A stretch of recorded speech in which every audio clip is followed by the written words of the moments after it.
Nathan Shafer's joining me here on Checker Pro Radio. He's my HVAC expert. How are you? Phenomenal, Jim. How are you? I'm phenomenal too. There you go. Perfect. Sometimes I say living the dream. I'm phenomenal today. Hey, a There we question's go. come in from Larry in Hillsboro. You ready for this one? Let's do it.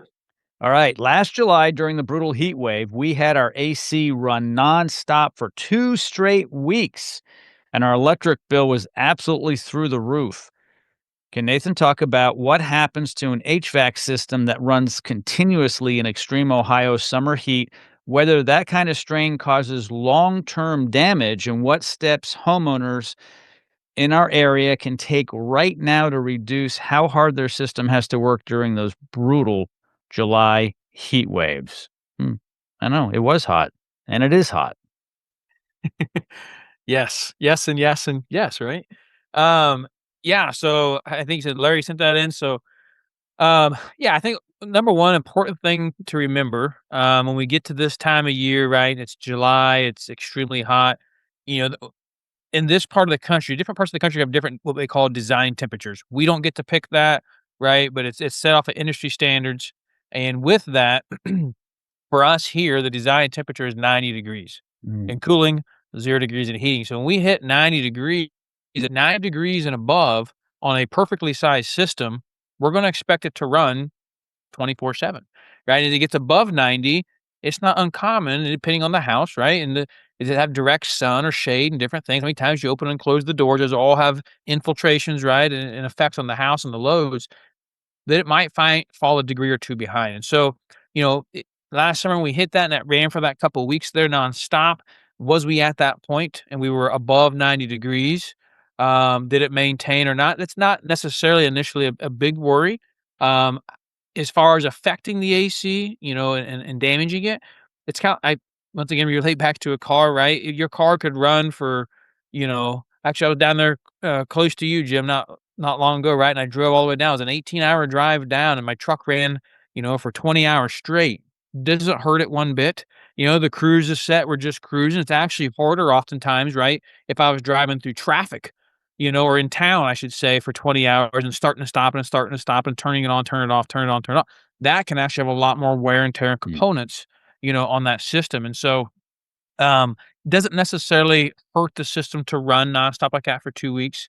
But, we do wanna make sure that, A, we are sized properly, but also too, the system's clean, right? We have a clean filter, the system's been maintained and serviced. There are a lot of things that can come into place that could cause that to happen when it's not necessary, and or if we are at or above that design temperature, for this part of the country in Southern Ohio, then we are gonna expect a perfectly running, tuned, and operated system size to run, most of the time, during those peak times. So I have a question. The air conditioning units that would be in, let's say, parts of Texas where they run all the time, are they manufactured different than the ones for Ohio? No, same ACs pulled off the same line, right? So I've been to some manufacturing plants before and walked the lines and seen them, and, there's not a Texas line and an Ohio line, right, and different things, and so those same ACs for the most part. I mean, there are a few areas that are unique for different reasons, but all in all, yes, there's the same ACs going to both. So in areas like Florida and Texas and the South, Louisiana and so forth, same systems versus Ohio. I mean, same ones Yeah. that Ohio gets, but they're probably going to break down sooner in the South because they run more.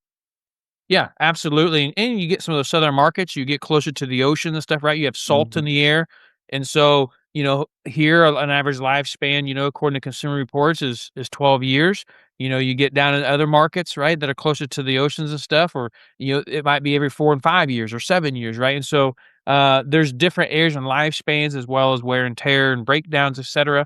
And the same thing as far as, yes, it's the same ACs, but the house here, right? Let's say we take my house and move it to that area there, right? To, let's say, Florida or Texas or wherever, and we position it the same way. The front door's aiming, north, we'll say, and the back door's aiming south, right? Same amount of people living in it. It's going to require a different size system in a different market, right? So maybe that was a 3-ton here. It might be a 4-ton or a 5-ton in that particular market because the design temps are different.